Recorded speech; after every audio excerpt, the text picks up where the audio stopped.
on lives of children and adolescents. Their valuable insights will provide impetus to work out a solution as well. This discussion will be co-moderated by our council members, Advocate Akriti Chokhani and Chetna Iyer. Akriti is an NLS Bangalore law graduate having extensive practice in space of labor and other commercial laws. She found her calling and inclination towards humanitarian and gender-based causes. She conducted elaborate research and various enlightening awareness sessions on POCSO and POSH, and of course, child rights in her current association with POSH at work. Chetna is a social work and mental health professional from TIS, working towards upliftment of vulnerable and marginalized groups in the society. Her psychology background gives her the much required analytical skill of identifying causes or factors responsible for various forms of abuse. She's involved in volunteering and researching at the ground level, at reform homes, etc., to mitigate child abuse amongst other social causes. Now about our panelists. Although a brief introduction might not be able to do justice to these esteemed panelists, in an humble attempt, we would like to welcome Dr. Asha Bajpai. She's an academician and a capacity builder for various stakeholders of the legal, government, and law enforcement agencies. She has a renowned name among scholars. She was a visiting lecturer before entering full-time academics at the National Law School, Bangalore, where she also obtained her MPhil and PhD in law degrees. She specialized in child rights law and access to justice for vulnerable and disadvantaged groups like women, disabled, elderly, legal services, and social legislation. She later held the position of the Professor of Law and Founder Dean of School of Law at the Tata Institute of Social Sciences, Mumbai, India. She has been the project director of field action projects such as the university-based and community-based legal services clinic for the marginalized and vulnerable groups and Project Chunauti for rehabilitation and social reintegration of orphan children in institutions. Welcome, Dr. Bajpai. Thank you. We also have Ashok Deshmani. He is a techie who quit his job to establish the NGO Snevan at the age of 25 to provide free of cost education for farmer children in and around Maharashtra. With the help of personal savings and some financial aid from his friends, he got the kids enrolled at good schools and also rented out a space to accommodate them to cater their basic needs like food, healthcare, and clothing. Additionally, rigorous training is provided to these children in a slew of extracurricular activities after school. Snehavan also conducted sessions on storytelling, sports, singing, painting, and public speaking. Today, Snehavan supports over 230 children belonging to low-income farmer families and around the district of Maharashtra. Snehavan also runs a mobile hospital for people in need. Ashok also runs various award-winning programs for which children are provided training in dairy, fertilizer manufacturing, composting, computer training. He has won over 100 awards for his commendable work. Hi, Ashok, welcome. Please also welcome Preeti Patkar. Preeti Patkar is a social worker and human rights activist. She's the co-founder and director of the organization Prerna that has done pioneering work in the red light districts of Mumbai to protect children that are vulnerable to commercial sexual exploitation. She's been working for the protection and rescue of children and women, victims of human trafficking and commercial sexual exploitation for over 30 years. She founded Prerna in 1986 after a research visit for her master's in social work to the Kamatipura red light area, where she witnessed 3 generations of women soliciting customers on the same street. She's accredited with several path-breaking social interventions for the protection and dignity of children and women victims of human trafficking. She has 7 books and several research reports to her name published or released by the National Commission of Women, UNICEF, UNDP, USAID, FHI. Others have been sponsored by Group Development France, Concern India Foundation, and USAID. Welcome, Preeti. Finally, we have Santosh Shinde, who is the founder trustee of Vidhayak Bharti, a child rights organization and a former member of the Maharashtra State Commission for the Protection of Child Rights. He has more than 29 years of experience in the development field, specifically on child rights and child protection, and more than 6 years of experience as state consultant on child protection to UNICEF. He also rescued more than 28,000 child laborers from metropolitan Mumbai. Having a master's in social work from Mumbai University, he has been in the following positions. He's been a member of the Child Welfare Commission Judicial Magistrate in Mumbai, member of the Mumbai High Court Committee for Protection of Children, member of the Anti-Child Trafficking Committee, Mumbai, member of the Task Force Against Child Labor, member of the MIS team of Government of Maharashtra, technical advisor for Campaign Against Child Labor India, co-convener of Quality Institutional Care and Alternatives for Children Maharashtra, to name a few.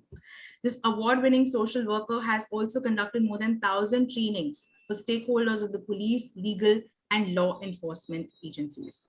So welcome. I apologize if I have not done enough justice to your introductions, but with the limited time that we have, this is the best I could do. So welcome, and without much further ado, let's begin, and I would request our moderators to begin the discussion. Thank you. Thank you so much for that lovely introduction, Sana. And I think I speak on behalf of both Chetna and I when I say that it is truly an honor for us to be a part of this discussion, especially amongst such an illustrious panel with all of you who are pioneers in the work of child rights and child protection. And we could not be more excited to discuss this issue with you today, this very important issue, and learn from you today. And before I start with the discussion, I think I just want to take a moment here to say thank you. Thank you to all of you for all the work that you have been doing, for all the work that you are going to be doing in the future, and despite all of that work, for being a part of our panel discussion today. So yes, thank you, and most welcome on this panel discussion today. And on that note, I'd like to start this discussion with my first question to Dr. Bajpai.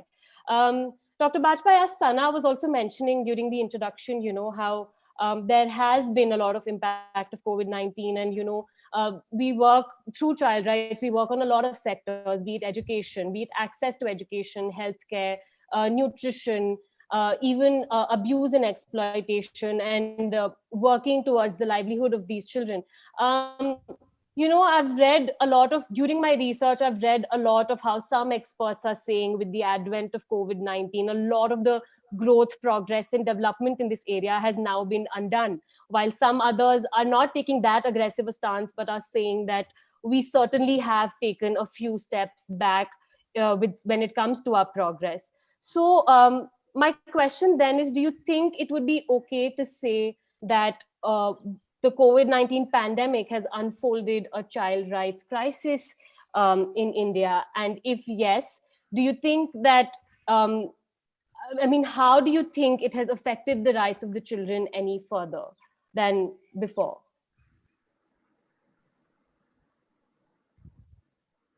I think you're on mute, Dr. Bajpai. I'll unmute myself. Thank you, Akriti. Yes, the situation is, all of us are aware, children huddled inside homes, within no school, no midday meals, no going out to play, no access to friends, and in many homes, job losses. And since March 2020, this has been happening. And so the pandemic has reportedly impacted around 40 million children from poor families. These are the reports that have come in. And with the introduction of online classes by both government and private schools, you have, there is a danger of widening the digital gap. And not all these children are expected to return back to school. It is estimated, so evidence shows that there is a risk of at least 10 million children may never return to school. Imagine 10 million children may never return to school. And because thousands of them have sort of dropped out, and they are not, because they don't have access to internet, access to computers. Then the second aspect that has happened, which is a very serious one, is that the lockdowns has made many children share the roof with their abusers. So many times, as you know, research has shown majority of the abusers are from within the home. So what has happened is They are now sharing the home. They are forced and locked and trapped with their abusers inside the home. And so the stress and the strain in this closed confinement is leading to increased domestic violence, increased child abuse, increased child sexual abuse, both physical as well as mental. So there are increasing calls to helplines. All of us have read about it. You know, Childline received around 92,000 calls only in the first 11 days in the beginning of the pandemic last year. And many of them were about child abuse. Demand for child pornography online has increased. This is one aspect, very serious aspect that is threatening. And children are now more vulnerable to trafficking. This has been our experience after many pandemics. The earlier pandemics, for instance, if you see the tsunami or the other pandemics that have happened in other countries, they were limited to that country, but this is a global pandemic. So the effect is much more as far as trafficking is concerned. And there is a growing evidence that girls are at greater risk of dropping out from school for violence and for marriages. And many families are desperate for money. I mean, Santosh will talk to you more about it. Many families are desperate for money. Children are an easy source of cheap labor. And that is why school-age children in India are now performing all kinds of work. You know, I have seen children, I've heard of children in Bangalore. They were earlier going with school bags. Now they are with sacks doing rag picking. So the same area, the neighborhood people tell us that now these people have become child laborers. Most of this work that they're doing is illegal, and most of it is hazardous. Out of the 3 lakh calls that were received by helplines, 8% were relating to child labor. So child labor is an aspect. Then we come to another aspect which is very coming up, and that is COVID orphans. If you see, since we are focusing on Maharashtra, if you see Maharashtra figures alone, there are around 309 children who have lost both parents, and around 9,886 children who have lost single parents. This is the latest figures I got from the state, from the government. It's an official figures that are there, and which was already mentioned by Preeti, which is a good welcome news, that children in institutions are being monitored, are being looked at. But many children now need someone to talk to, someone to look at. I think you need to have some kind of see their care planning, their case management, all have been affected. Because many staff initially during lockdown could not reach them because of no transport. So overall, it impacts the right to education, the right to health, the right to nutrition, their mental health. You are right, Akriti. It is indeed a child rights crisis. And certainly it has, though it started as a health crisis, but now it has turned into a child rights crisis. Children are more vulnerable to all these violations that are happening to their rights. And so there is, because of the reduction in economic activity across all major economies, and also recession and poverty, increasing poverty, children have become more vulnerable, and it is a child rights crisis. All right. Thank you so much, Dr. Bajpai, for sharing that insight. This is not only enriching and informative for us, but also so disturbing to hear that children are being impacted so greatly. And I think you've set the tone for the discussion that we're going to have over the course of the next hour really well, because we're going to try and pick out on some of the issues that you've mentioned right now and dive deeper into it and see what is it that's happening, especially on ground in Maharashtra, both in the rural and the urban sector. So yeah, that in light of whatever Dr. Bajpai has said, I think I want to move on to you, Preeti, now.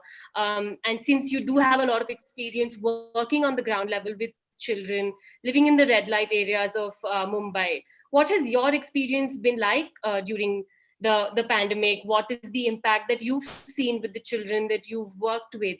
And it'll be good if you could, talk to us about some of the cases that you've had and how is it that you went about dealing with them? Is it that the pandemic led to any challenges in dealing with these cases? So over to you, Preeti. Thanks, Akriti. Just to continue from where Asha, she's really set the tone, and to continue from there, I'm glad you've covered, you say children and adolescent, and I'll come to why I feel adolescent is so important for us to discuss. But I think, we need to keep, and what we didn't do was we did not keep children at the center of our interventions and decisions. Children became, and children's concerns became and got treated as footnotes. And that is something that we really need to change moving forward. When it comes to children in the red light area, or children who are victims of commercial sexual exploitation, the first wave really, what happened was there was no access for interventionists, for NGOs to reach out to these children, especially those who were trafficked and sold into the sex trade. And the biggest worry of a lot of civil society organizations was that the police was busy with, COVID duty, and there was no rescue. There was no attempt to even find where they were. And absolutely no rescues happened. So the concern was, what's happening to these children. And they were totally inaccessible. They were totally invisible. And at that stage, our concern was, what must be happening to their health concerns? How are they accessing health services? When it comes to the red light area, we did see a lot of anxiety among mothers.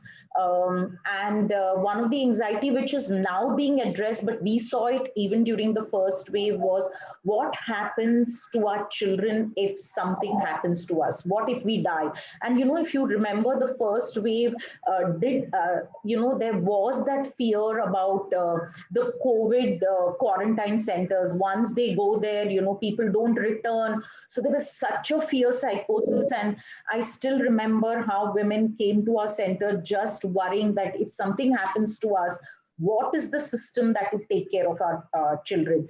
The other thing that happened was children from the red light area who were already in childcare institution was so worried about their children. So, the state took a decision, and a very, very sound decision, that children are better off in the institution. Don't let them out. Do not restore them at this stage.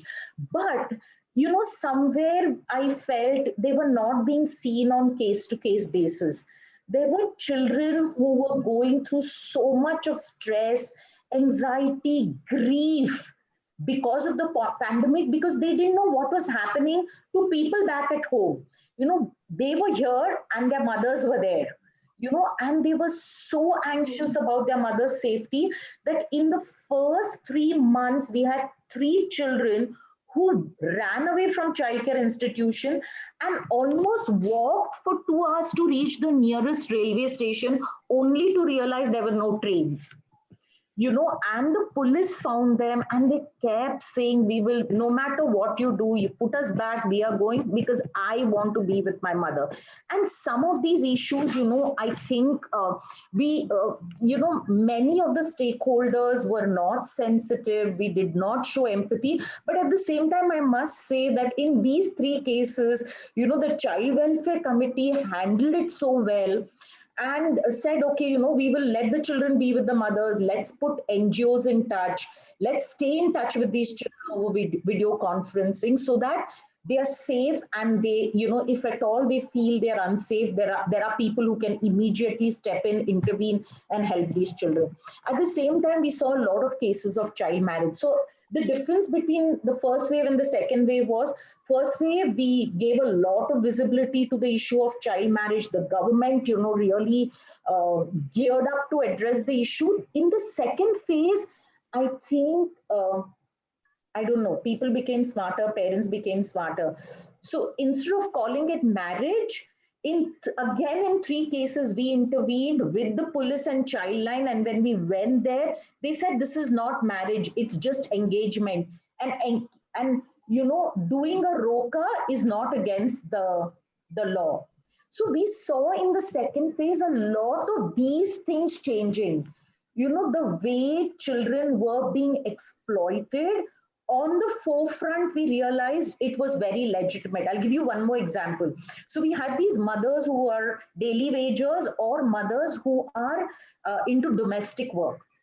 Okay, these are not the community in the red light area that we work. This is yet another community where, a lot of children are found begging, but also their mothers, some of the mothers also work as domestic labor. So the families wanted residential help.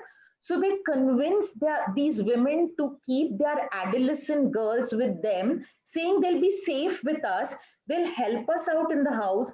I will give you money and I'll ensure her online education is taken care of by us in the house. So that won't get, so the way they were marketing, that the families were not realizing that their children were that this was a trap for exploitation eventually.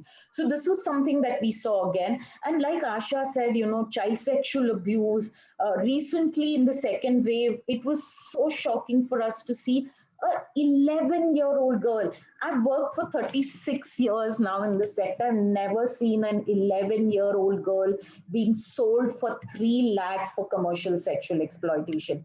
We had a mother in the red light area out of sheer helplessness, just so that she and her other child could survive. She sold her first child. And as soon as a youth volunteer told us, we intervened. You should have seen the mother. She never wanted to do that. But, you've pushed poor people to such a state that, they're selling their own children. We had yet another case where, because this woman in the sex trade wasn't making enough money for the perpetrator, the trafficker and her pimp murdered her, leaving 4 children orphans. In yet another case, the mother was so helpless, she didn't know what to do. Her pimp was creating such a hassle for her. She abandoned her 2 children in the red light area and just left. These are the extreme conditions we are living adults in, which results in exploitation of children. We are seeing children this year, pre-monsoon, we saw so many children being pushed into exploitative labor like gutter cleaning, drainage cleaning, and rightly said by Asha, not attending school. They were with school bags, today they are cleaning gutters. And finally, when you spoke about adolescent and why I was happy, because during this pandemic, we are seeing adolescents taking up the role of caregivers and bringing in income for the family. They are just not, they're just not enjoying their age. Young girls are being trained to become adults at such a young age, taking care of their siblings and also taking care of their parents. So these are some of the things that, on ground we've seen, and many things, but we have others also going to be sharing. So I'm going to stop here, and once again, thank you for giving me this opportunity. Thank you so much.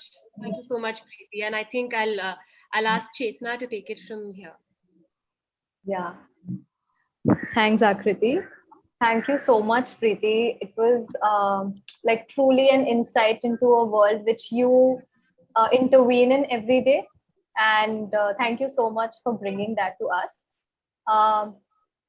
Santosh ji, अब यही सवाल आपके तरफ मैं रखना चाहूंगी. तो जैसे प्रीति ने बताया और आशा मैम ने भी बताया कि बच्चे स्कूल बैग से लेके चाइल्ड लेबर के तरफ जा रहे हैं और भी कुछ इफेक्ट जो है पैंडेमिक के वो देखे जा रहे हैं.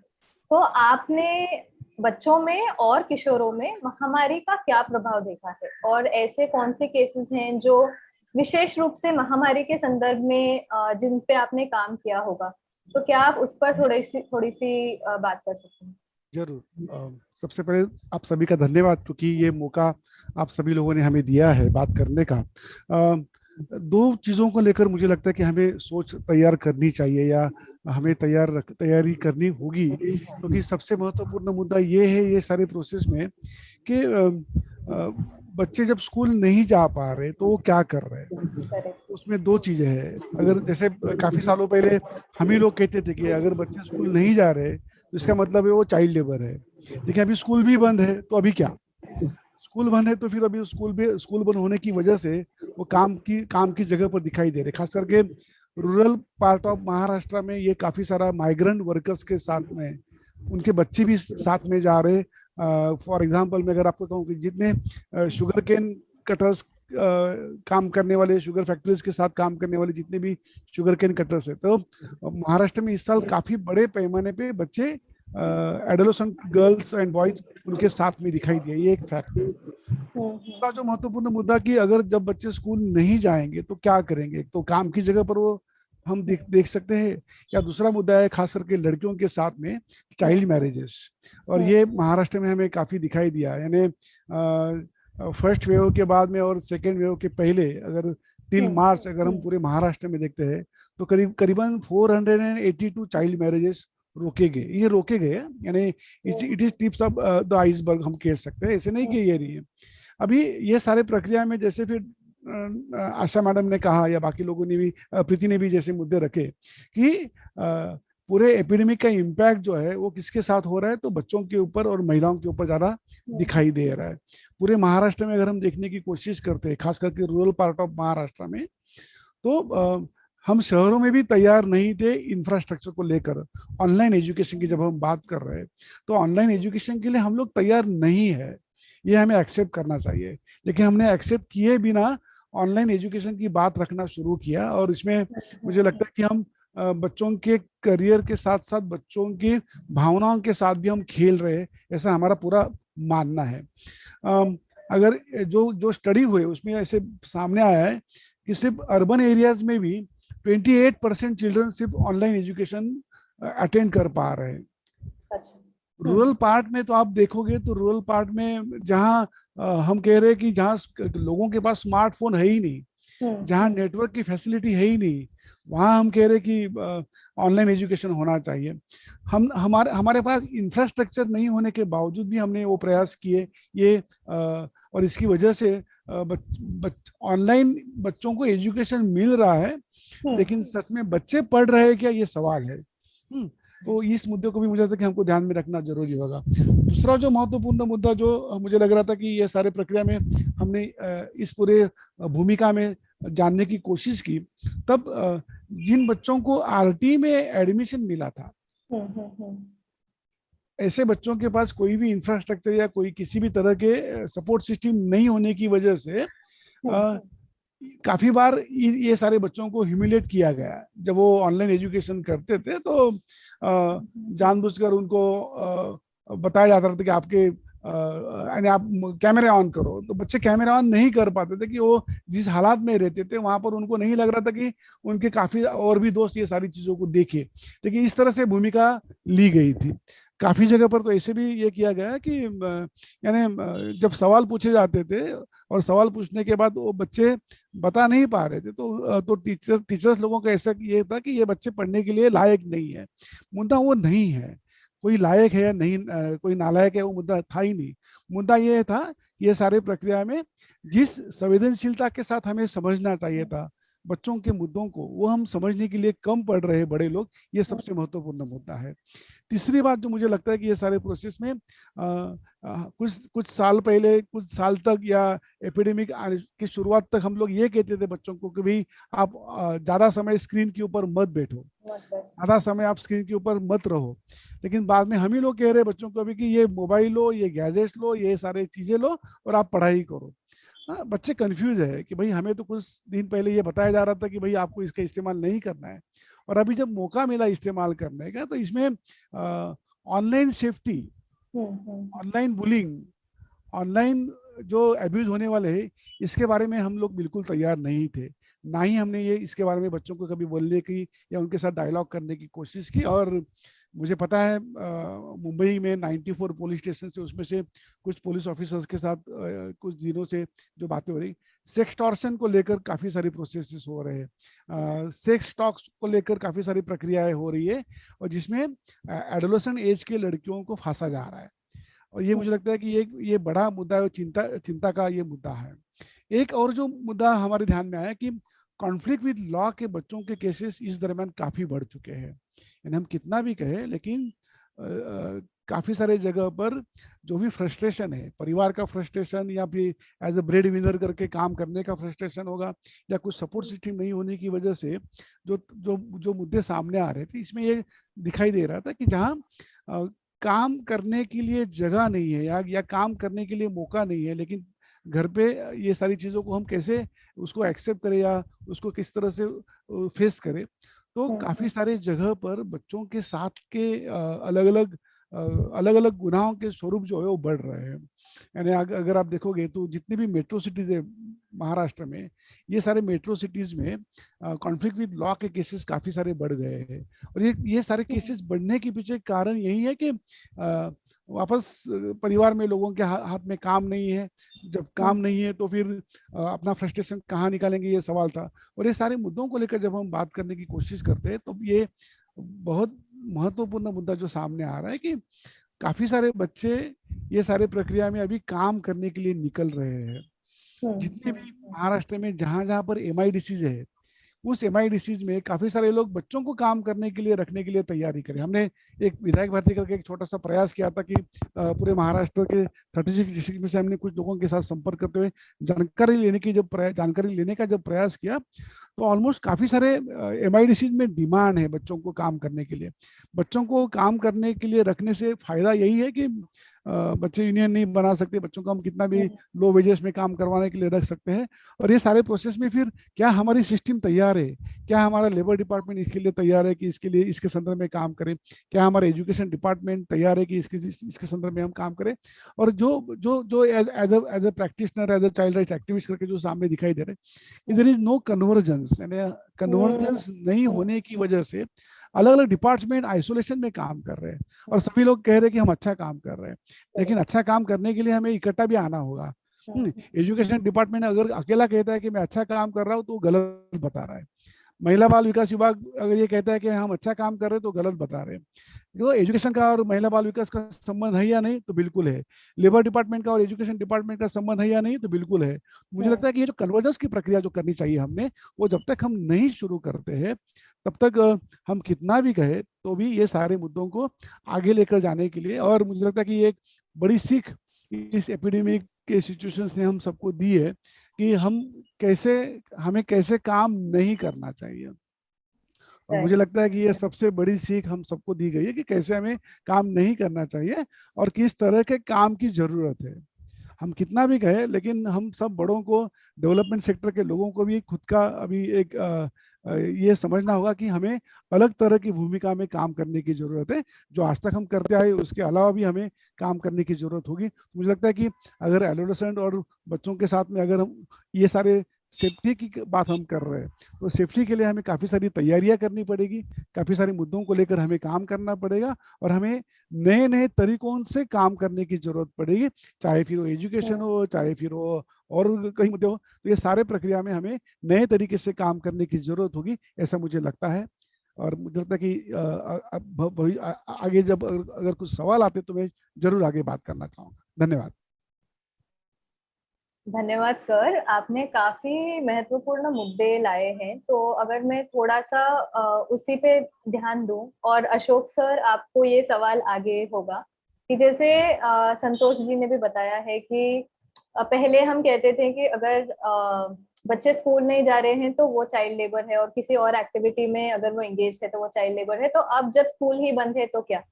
और ये एक मुद्दा है जो आशा मैम ने शुरुआत किया कि बच्चों के स्कूल बैग जो है, दफ्तर जो है, ये रिप्लेस हो रहे हैं कहीं ना कहीं काम से। और ना सिर्फ काम पर हम देख रहे हैं कि बच्चों के खिलाफ जो भी क्राइम्स हैं उस पे भी, जैसे संतोष सर ने हमें बताया, सेक्सटॉर्शन, किशोरों के या यंग एडोलेसेंट गर्ल्स के अगेंस्ट जो सेक्सटॉर्शन है वो भी बढ़ा है।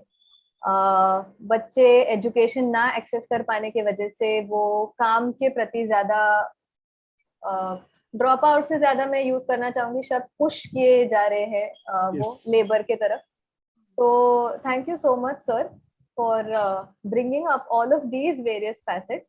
You've spoken about even that very crucial question of what itself is child labor in the context of absence of education, and specifically a very important subgroup of children who avail the services or avail the system of education itself through RTE, and which is actually their right.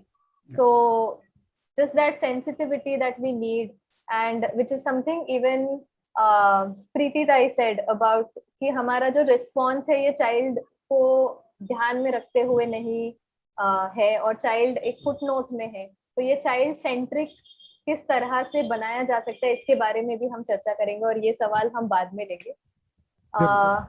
Thank you sir. Thank you.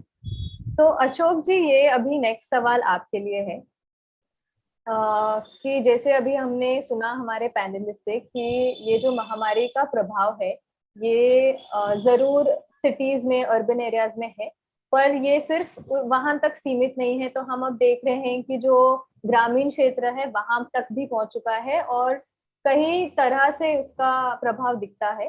तो मैं आपसे ये समझना चाहूंगी कि आप जिस क्षेत्र में काम करते हैं, आप जिन बच्चों के साथ काम करते हैं, तो इस महामारी के संदर्भ में आपने किस प्रकार के केसेस हैंडल किए हैं, और आपने क्या देखा है कि आप जहां काम करते हैं उस पे कोविड और पैंडेमिक का क्या प्रभाव है,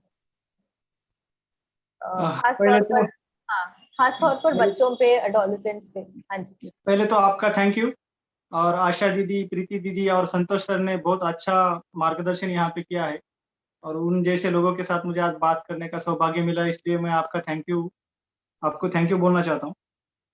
जैसे आपने बताया कि ये जो कोरोना के प्रॉब्लम्स है ये खाली सिटी तक मर्यादित नहीं रहे, तो ये गांव के छोटे से छोटे गांव में, नक्सल्स एरिया में, आदिवासी एरिया में ऐसा कोई भी कोना नहीं जहाँ पे ये इफेक्ट नहीं दिखा.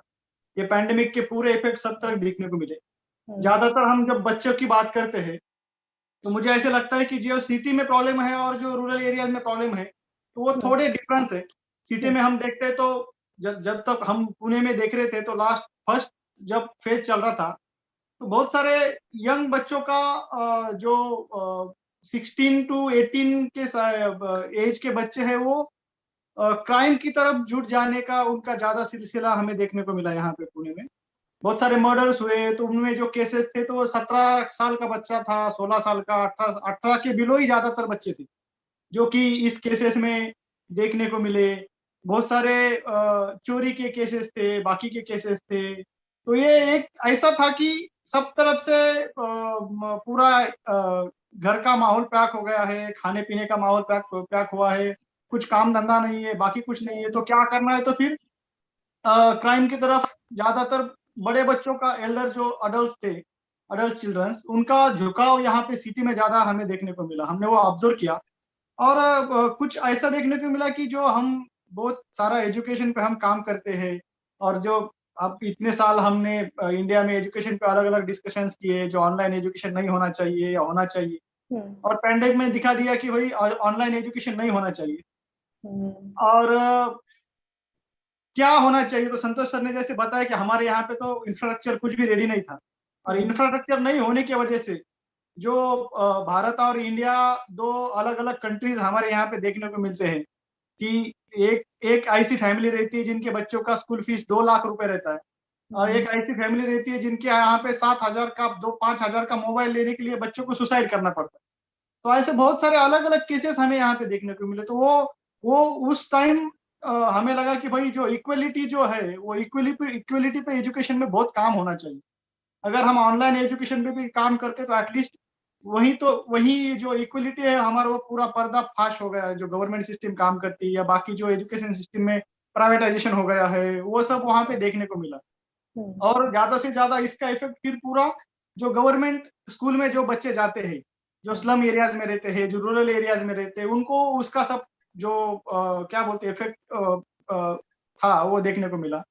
रूरल एरियाज में हमारे यहाँ पे कुछ फादर्स ने या कुछ फैमिलीज ने मोबाइल्स अवेलेबल करके दिए, कुछ पुराने लिए, कुछ बाकी लिए.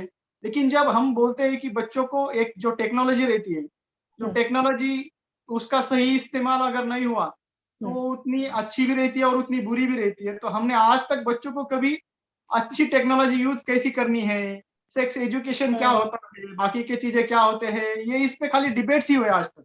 अगर कुछ 5 साल पहले अगर सेक्स एजुकेशन पे हमने काम किया होता था तो मुझे लगता है कि इस पैंडेमिक में उसका इफेक्ट हमें देखने को मिलता था। और एकदम अचानक से आपके हाथ में अगर एक चीज आ गई तो उसका इस्तेमाल कैसा करना ये कोई भी बताता नहीं है। जब हम एक आधा गूगल अकाउंट क्रिएट करते हैं तो उस पर रहता है कि मोर देन 18 ईयर्स और बिलो 18 ईयर्स। और जनरली क्या होता है कि बच्चों का गूगल अकाउंट कोई क्रिएट नहीं करता तो पापा के, बाप के, मम्मी के, भाई के, बड़ों के अकाउंट से ही वो लॉगिन वहां पे होता है। और वो क्या होता है कि फिर यूट्यूब रहे या चाइल्ड सेक्स वीडियोस रहे, बाकी कुछ रहा तो उसको ऑटोमेटिक एक्सेस मिल जाता है। और जैसे कि जो हार्मोन्स चेंज होते हैं बच्चों में, बाकी चीजें चेंज होते हैं, तो ये इसकी तरफ जो झुकाव रहता है वो बच्चों का ऑटोमेटिकली कभी कभी ज्यादा बढ़ जाता है। तो मुझे लगता है कि ये टेक्नोलॉजी का सही इस्तेमाल करना हमने जो पहले नहीं सिखाया, इसका दुरुपयोग इस पैंडेमिक में ज्यादा बच्चों को देखने को मिला। हमने ये देखा कि जो बच्चे कभी फेसबुक का नाम सुनते नहीं थे, इंस्टाग्राम का नाम सुनते नहीं थे, जब उनके हाथ में मोबाइल आया तो पहले पढ़ाई से छोड़ने से उन्होंने पहले उनका फेसबुक अकाउंट क्रिएट हो।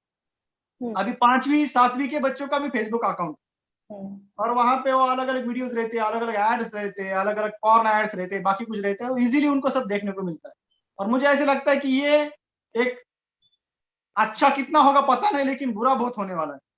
हम आगे कितना जाने वाले पता नहीं, लेकिन पीछे ये एजुकेशन सिस्टम और बच्चों की मेंटेलिटी और बच्चों की ग्रोथ में भी हम बहुत पीछे जाने वाले हैं ऑनलाइन एजुकेशन से। तो ये बहुत सारा देखने को मिला।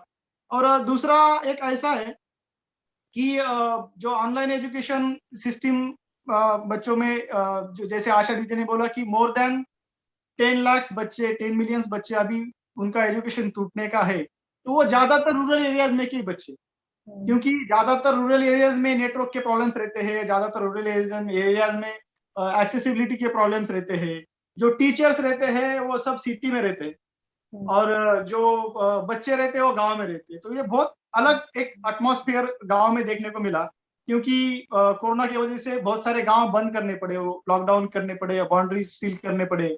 और जब कोई सिटी में से गांव में जाता है तो वो इफेक्ट वहां पे गांव में उसका स्प्रेड होने की, ज्यादातर मराठवाड़ा जो एरिया है, मराठवाड़ा एरिया में जहाँ पे ड्रॉट अफेक्टेड एरिया जो ज्यादा है वहां पे देखने को मिले। एक तो फार्मर्स के अलग अलग इश्यूज हैं जिन फार्मर्स के लिए हम काम करते हैं। तो पहले तो फार्मर सुसाइड बहुत ज्यादा होता है मराठवाड़ा विदर्भ में।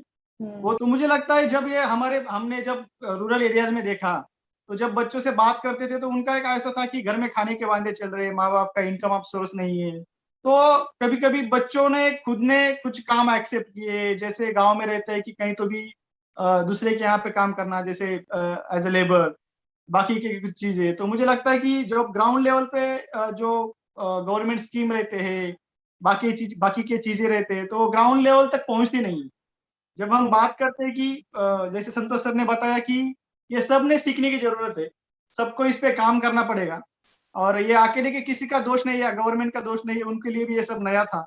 एजुकेशन सिस्टम का भी फेलियर नहीं है, क्योंकि इनके लिए भी ये ऐसा नया था, लेकिन आगे चल के ये गलती नहीं होनी चाहिए। इन सब चीजों पे काम करना पड़ेगा। जैसे हम फॉरेन कंट्रीज का देखते हैं, यूएस यूके में सब स्कूल चालू थे, उन्होंने बाकी सब बंद किया, लेकिन स्कूल नहीं बंद किए। और अभी उनका सब तो मुझे लगता है कि इन चीजों पे हमने काम करना चाहिए। सब डिजिटलाइजेशन सब तरफ हुआ है तो डिजिटल एजुकेशन पे हमने काम करना चाहिए। और ज्यादा से ज्यादा जो रूरल एरियाज पे जो अफेक्ट हुआ है इस कोरोना की वजह से, जो ड्रॉप आउट चिल्ड्रन हुए हैं, उनको बैक टू इन अगर हम सिस्टम में ला सकते हैं तो इसके लिए सब एनजीओ को, जो सोशल वर्कर्स है, जो सोशल एक्टिविस्ट है, उन सबको इसके लिए काम करना पड़ेगा। क्योंकि 10 लाख बच्चे अगर स्कूल छोड़ेंगे तो आगे चल के इसका इफेक्ट जो अनएम्प्लॉयमेंट पे होगा, जो बेरोजगारी पे होगा, जो अनस्किल्ड एम्प्लॉयमेंट पे होगा, तो ये सब एज अ सर्कल है, तो ये सब पे इफेक्ट हमें देखने को मिलेगा। स्किल लेबर भी हमें चाहिए तो एजुकेशन देना पड़ेगा, एटलीस्ट आईटीआर रहे, बेसिक एजुकेशन रहे। तो इसके लिए मुझे लगता है कि जो ड्रॉप आउट चिल्ड्रन है, इनको फिर से एजुकेशन बनाने के लिए हमें बहुत काम करना पड़ेगा।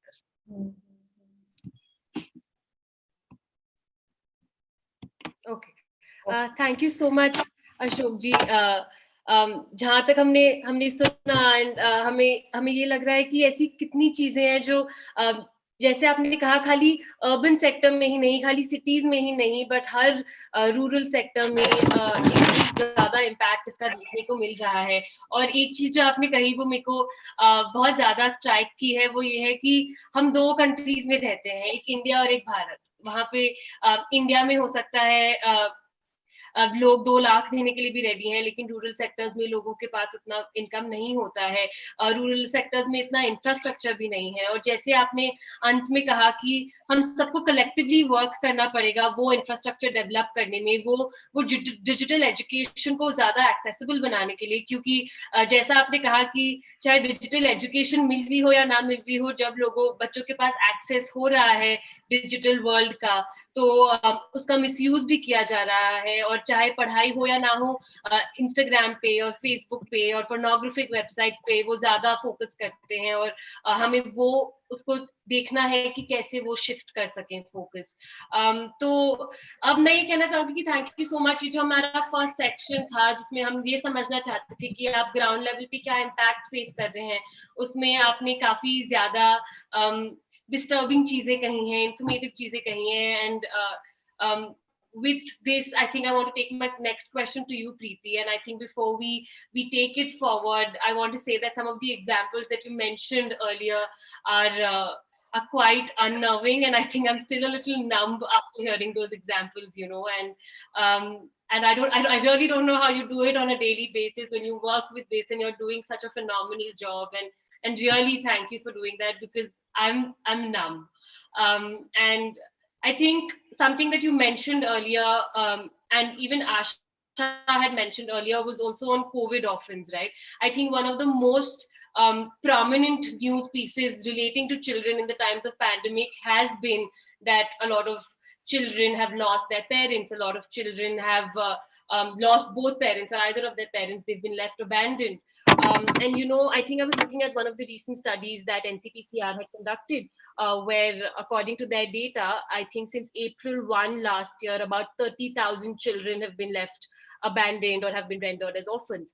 And because Maharashtra was the worst affected COVID state with the most number of deaths, we've seen that even in terms of children being left as orphans, the number is the highest in Maharashtra. I think it's about 7,084 since April last year. So I just wanted to understand from you, in your experience, what is this situation like? What have you seen with respect to children losing their parents, children being abandoned, and what are some of the solutions that are there, you know, both legally as well as practically, in terms of what you've done with these children and adolescents? Okay, thank you. So, you know, I'm going to begin by using your platform to talk about, you know, if we can avoid using terms like COVID orphans and COVID abandoned children. I think, you know, these are all children affected and impacted by COVID. And believe me, you know, I work in CCIs even before COVID. You know, when children are told they are orphans, when children are told they were abandoned by somebody, it is extremely traumatizing. They are already going through a trauma. We are adding to their trauma. And this feeling, you know, these terms give you a feeling of rejection. It gives you a feeling that you are left alone, that there is nobody there for you. So just using your platform to request people. I know when you say COVID orphan, it strikes a chord and people immediately begin to relate. But I think let's relate to these children by not labeling them. Absolutely, by not labeling them. So this is first. The second is, in our experience, what we always found, and during this pandemic also, that, you know, as a state, we are very reactive. We don't respond. You know, and when we react, we often find that the strategies are not realistic and they are not relevant. Therefore, people don't benefit from it. You know, and therefore, I feel moving forward, we need to have an ongoing exercise of vulnerability mapping. And vulnerability mapping is very dynamic. You know, it can't be a one-time exercise. And while we are doing vulnerability mapping, I think parallelly what we need to also do is resource mapping. You know, very often there are two things in resource mapping. One, the typical, you know, quote unquote, typical childcare pool, childcare, you know, duty bearers who are there.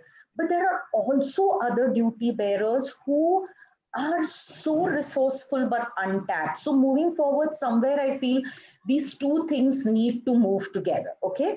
Then my next was we need to remember that we cannot have one fit for all approach.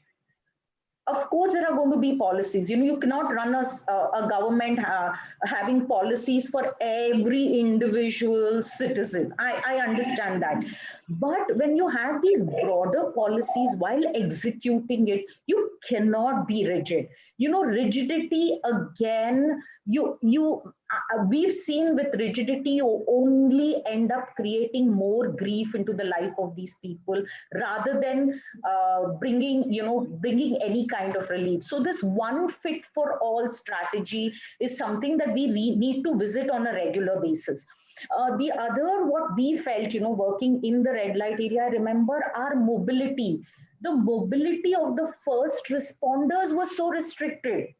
You know, we had no access to public trains, we had no access to transport, and government refusing to recognize that we are essential services. You know, that people who were working for protecting children's rights were also the warriors. But they went unrecognized, they went unsupported. And, you know, and in spite of that, I know the civil society, Childline team members, the way they have struggled to reach out to these children has been phenomenal. Again, using your platform to recognize the efforts put in against all odds. What is important for us to understand was that they have really, everybody has worked against all these odds.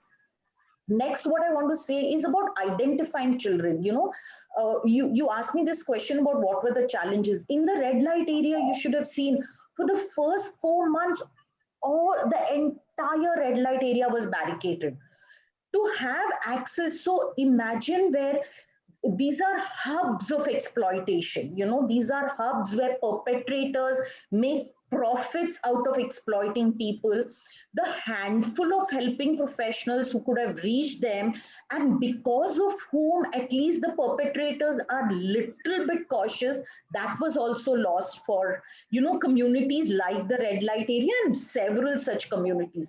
Then we also have to handle, you know, lack of accessibility was also because of the stigma around COVID. So the minute there is COVID, you again barricade. You know, you say, ye ghar mein nahi jaane ka hai, COVID hai, idhar nahi jaane ka hai, COVID hai. What happens? How do we handle two things here? How do we handle stigma, and how do you handle accessibility so that help can reach these communities? You know, earlier we spoke about childcare institution. You know, prior to beginning this today's webinar, in our discussion with Asha, I was giving her an update on childcare institutions. But today what we are seeing is that people are reaching out to this vulnerable population, the children. People are reaching out to families who are living on the margins and saying, here we are to help your children, hand over your children to us because we are running shelter homes. And these shelter homes have mushroomed across India in this last couple of months, where children are being kept and they are under nobody's supervision. And now I fear, you know, earlier we spoke about regression, right? We've lost out, you know, we reached certain milestones and suddenly we are realizing things are going backwards. We reach certain milestones around childcare services and how to keep these childcare services safe. Now, my concern is there is the need. There are families who are in need. They want to see their children safe. So they are falling prey to anybody who's coming and saying, hey, I'm the person to help you. Why don't you come and I will, you know, take care of your children. And there is no supervision happening there. Now, two experiences. You asked me about experiences. I'm going to talk about two experiences. One, in the red light area, when the women were worried about their children, we had the child welfare committee who stepped out of their office and came to the red light area, had 4 rounds of meetings to educate the women that what are the childcare support systems existing for them, telling them about the Juvenile Justice Act. So on one hand, we saw constantly people, you know, not thinking out of the box, acting out of the box, not just thinking, acting out of the box. And there were some who had the power to protect children. So to give you another example, when we approached a child welfare committee saying that in your district, I know there are 4 such shelters who have come up and there are children they have taken. These are vulnerable children, easy to be exploited. He said, this is not my mandate. So we've been seeing these kind of responses as well. And somewhere I think, accountability. So, accountability across the system, accountability with the elected representatives. In this whole thing, we've left out the elected representatives. We don't go to them. We don't tell them that children are their constituency as well. What is it that you are doing for your children? And imagine every corporator, in urban setting, in rural setting, the local elected representatives taking up a decision that my child in my constituency is my job to protect them. It's my responsibility. And there's another thing I want to use this platform to talk, child protection, please, nobody make it anybody's business. Let all of us make it our responsibility. And these elected representatives, somewhere I'm feeling, we are not holding them accountable. We are not asking them, we are not telling them that, well, this is happening in your constituency. Why should an outsider come? Why can't you take care of them? So in the red light area, we try to do that. We try to incorporate, we try to keep our corporator forever informed and involved. And in the process, during the second wave, we realized that, he reached out to us saying, what is it that we can do? I'm reading this in the newspaper. I heard about these cases. Let's do something about, at least children in my constituency. And of course, we have the Juvenile Justice Act. I think we are not talking enough about the Juvenile Justice Act. I think it's a robust act. It can protect children. It's there to help children. We spoke so much about POCSO. We went to schools, we went to communities, we trained police to go to schools, to junior colleges to speak about POCSO, but nothing about the Juvenile Justice Act. Imagine educating children that here is a right, access this right. Here is a law which has been created so that you can access your rights. Here is a law which has created systems to protect you, and we are not doing that. So these are some of the things that we have been trying to do. And finally, I think somewhere we need to socialize and universalize our interventions for children. Like Santosh said, like Asha said, we cannot work in silos, but yes, not all of us worked in silos. I must say this, incredible work where many people have come together, many government departments, not as much as it should have happened, but I wouldn't say we work entirely in silos.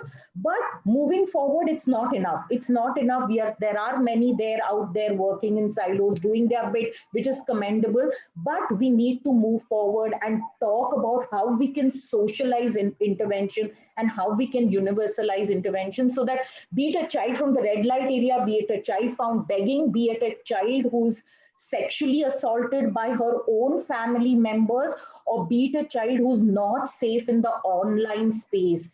If we universalize intervention, I think across board, we would be protecting all the children. Thank you so much.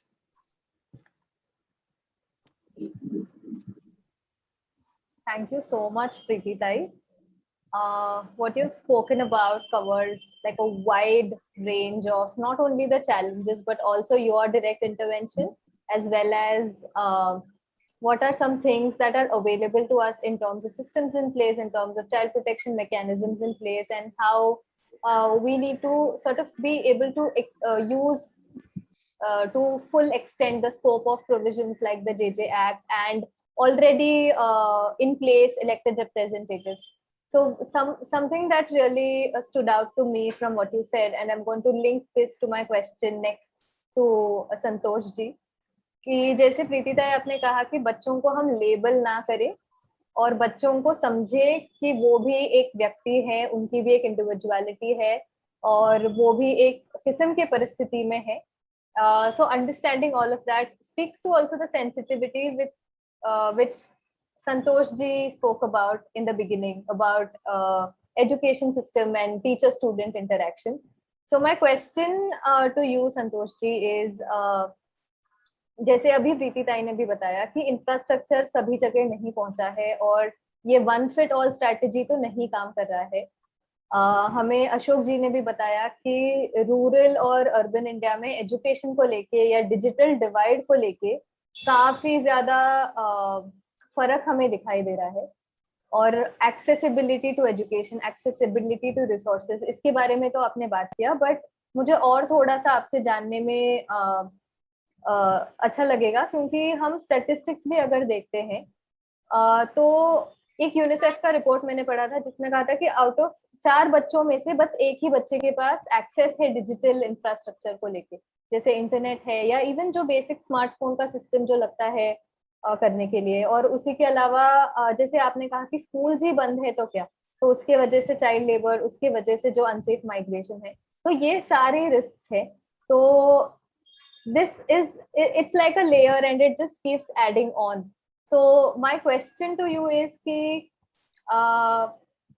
given कि आप MSCPCR और other government bodies, child protection bodies के भी हिस्सा रह चुके हैं, आप विधायक भारती में भी काम करते हैं चाइल्ड राइट्स के लिए, भले वो एजुकेशन को लेकर है, चाइल्ड प्रोटेक्शन को लेकर है, तो शिक्षा तक की जो पहुंच है उस पर जो प्रभाव हुआ है इस महामारी का, इस पर क्या आप थोड़ा और बात कर सकते हैं और स्पेसिफिकली किस प्रकार की चुनौतियों का सामना करना पड़ रहा है, और अगर आपके अनुभव में कोई इसके उपाय भी है जो आपने जैसे प्रीति ताई ने भी हमें बताया कि 2 साइड्स हैं, तो क्या आपने चैलेंजेस भी फेस किए हैं और क्या इसके उपाय के बारे में भी आप बात कर सकते हैं? जरूर जरूर. एक तो सबसे महत्वपूर्ण मुद्दा जो मुझे लग रहा था कि जैसे मैं शुरुआत में भी बात रखी थी कि हमें डिजिटलाइजेशन का विरोध नहीं करना चाहिए, क्योंकि अभी हमें एक्सेप्ट करना चाहिए कि इस तरह की व्यवस्थाओं को हमें यूज थ्रू करते हुए काम करना पड़ेगा. यानी हम ये कह नहीं सकते कि भाई अभी डिजिटलाइजेशन करने की वजह से दिक्कत आएगी, तो नहीं, शायद अगले कितने साल ये स्थिति होगी हमें नहीं पता. हम कितना भी कहें तो भी हम लोग अगले कम से कम 1 से 2 साल तक हम लोग इस परिस्थिति को हमको समझना होगा, और इस दरमियान फिर हमें किस तरह की तैयारियां करनी चाहिए ये समझते हुए हमें काम करना पड़ेगा. सबसे महत्वपूर्ण मुद्दा वही रहेगा कि बच्चों की शिक्षा बंद करते हुए हमें काम नहीं करना पड़ेगा. तो जैसे अशोक जी ने बात रखी थी कि हमें सबसे पहले स्कूलों की व्यवस्था करते हुए स्कूल शुरू करने पड़ेंगे. तो स्कूल शुरू करना यानी क्या करना, तो सिर्फ हमने सैनिटाइजेशन करवा लिया या हमने वहां पर बच्चों को कहा कि मास्क पहन के आ जाओ, इससे नहीं चलेगा. तो हमको बाकी सारी तैयारियां भी करनी पड़ेगी कि जहां अगर हम देखने की कोशिश करते हैं तो महाराष्ट्र के 353 ब्लॉक्स है, महाराष्ट्र में 36 डिस्ट्रिक्ट्स है, सारे के सारे डिस्ट्रिक्ट्स या ब्लॉक्स कोविड अफेक्टेड नहीं है. तो हमें उसके स्टेजेस करते हुए काम करने पड़ेंगे कि जहाँ अफेक्टेड नहीं है उस इलाके में शुरुआत हम ये सारी चीज़ों को लेकर शुरू कर सकते हैं. जिन इलाकों में हमें लगता है कि हमें थोड़ा सा देर होगी शुरुआत करने में, वहाँ पर हमारे डिजिटलाइजेशन के इंफ्रास्ट्रक्चर को लेकर और बाकी सारे सपोर्ट सिस्टम को लेकर हम काम कर सकते हैं.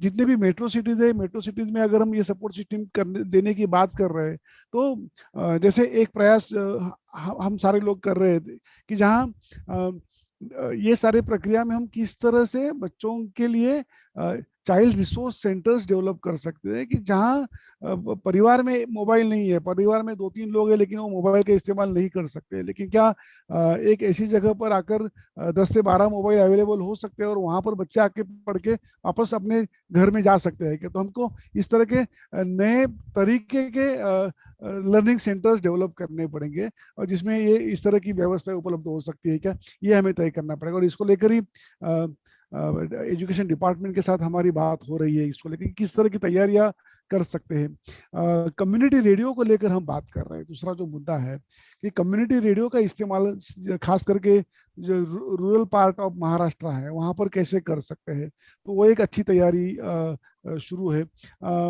मुझे जहाँ तक पता है कि काफ़ी सारे ग्राम पंचायतों ने काफ़ी अच्छी तैयारियां की थी कि काफ़ी सारे ग्राम पंचायत में गांव में जो बड़े बड़े मंदिर होते हैं उस मंदिर में लाउड स्पीकर्स होते हैं, तो उस लाउड स्पीकर्स का इस्तेमाल करते हुए बच्चों की पढ़ाई कैसे हम रोक नहीं सकते हैं, इसके लिए प्रयास किए गए थे। तो मुझे लगता है कि ये सारे लोगों को हमको हैट्स ऑफ करना चाहिए कि अपने अपने गांव के बच्चों की पढ़ाई ना रुके, इसके लिए जिस तरह से प्रयास किए जा रहे हैं। और ये सच बात है कि अकेले शासन काम नहीं कर सकता, ये हम भी मानते हैं, उसमें कोई दो राय नहीं है।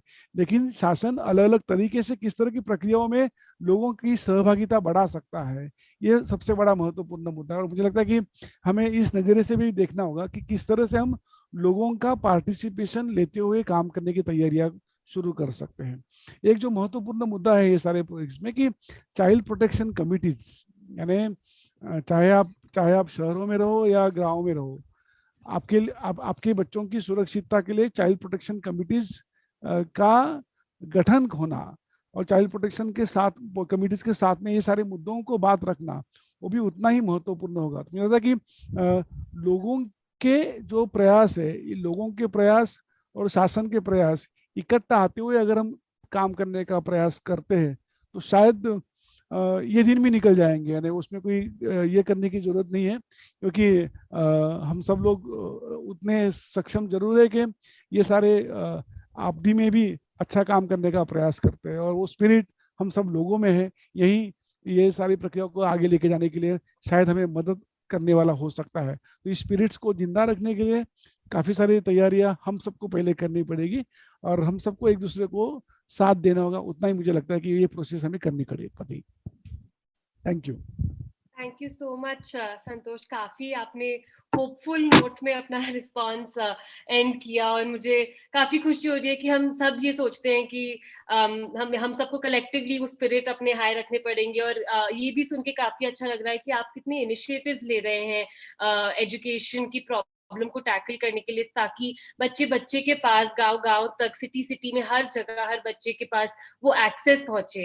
And thank you so much, that's very very lovely to hear. आपने पहले भी अपने पिछले रिस्पॉन्स में भी कहा था कि एजुकेशन के चक्कर में चाइल्ड मैरिजेस बहुत हो रहे हैं और ये चीज प्रीति ने भी कही थी और आपने शायद कहा था कि 400 से भी ज्यादा लोग रेस्क्यू हो चुके हैं चाइल्ड मैरिज से, लेकिन वो प्रॉब्लम बढ़ती ही जा रही है। और इनफैक्ट अभी कोविड के टाइम पे we've reached a new high when it comes to child marriages, जैसा पहले कभी नहीं हुआ हो।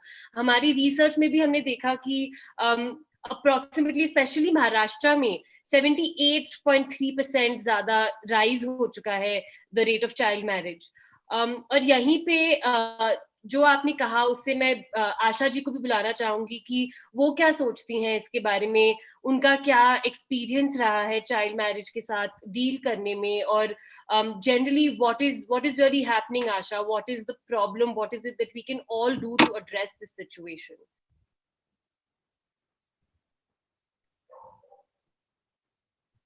Yes. Child marriages, as I mentioned in my earlier response as well, that it is it is on the rise, not only in India but throughout the world.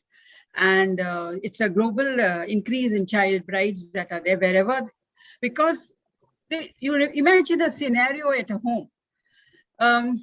For example, a typical home maybe in a locality where the father has lost a job, the sole earning member has lost a job,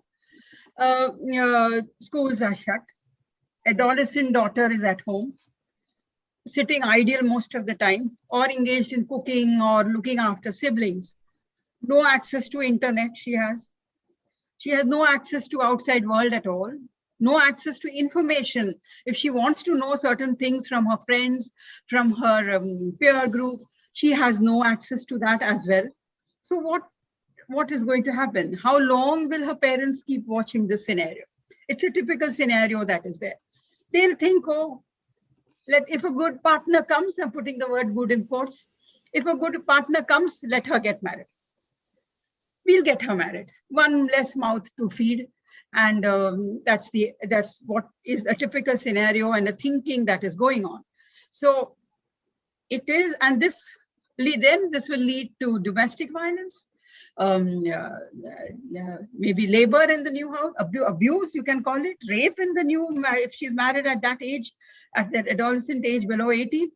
So this is what is happening. So isolation from friends, known support networks, rising poverty, and putting their education, health, and their entire future at risk. So what we do is, what is happening is that travel restrictions, they have no access to sexual and reproductive health rights information, which is their right. It's a basic human right that adolescents must get information on sexual and reproductive health rights. So in case they need to want any of these rights, it must be easily available, but this is not happening. This is not happening for hundreds of teenage girls across Maharashtra. Adolescent girls, teenage girls, they're not getting this kind of information during the pandemic. In fact, the health sector is so heavily, burdened with looking after COVID patients that such issues are on the back burners. They are not in the forefront at the moment. So what is happening is that the women, so violence, sexual and reproductive health violence, it seems, is increasing, and because of the confinement, and child marriages have increased. So if I look at the official figures given by the state government, Maharashtra state government, that the child marriage, as even Akriti pointed out, and even I pointed out in my first response, the child marriages in the state has increased by around 78.3%. That was until September 22. Now, between April 2020 and June and 2020 and April 2021, that means within a year after the pandemic, there are around 560 of child marriages, which is officially disclosed in Maharashtra. These are official figures. The actual figures may be much more, because what is happening is numerous ceremonies are going unreported. And as Preeti pointed out, they are doing sakharpudas, engagements. That is what is being said. So many, and because there are very few people, because of strict lockdown, the number of guests have reduced. So a few people gather together, and all marriages ceremonies take place. Police and in these gatherings, police do not have now time, because they are busy with lockdown, COVID-related lockdown duties. So what is happening is these child marriages are on the increase. The state has taken some action on it. They have, asked the child protection committees to look at such incidences, to look at such ceremonies that are happening, that is there. Earlier, we could make out, because if the child is absent from school for a long period of time, you can get a kind of an indication that something is, she may be getting married or engaged or whatever it is. But now this kind of indication is not there, because no children are going to school. It is a gendered contagion, as many people are calling. There is a gender lens to it. And women and children, girl child, are being affected much more than the others. So reopening schools is one thing. I think rather than opening bars and liquor shops, we need to use those resources in opening schools. And opening schools means, as Santosh pointed out, it's just not opening schools. You have to make a lot of arrangements, and that arrangement should begin. How do you do the social distancing? How do you do the sanitizing? All that has to begin, because it is high time now. It's almost becoming 2 years since all those happening. So we need to see to it that there is access to health and social services, sexual and reproductive rights information is there, so that we can reduce the risk that is there.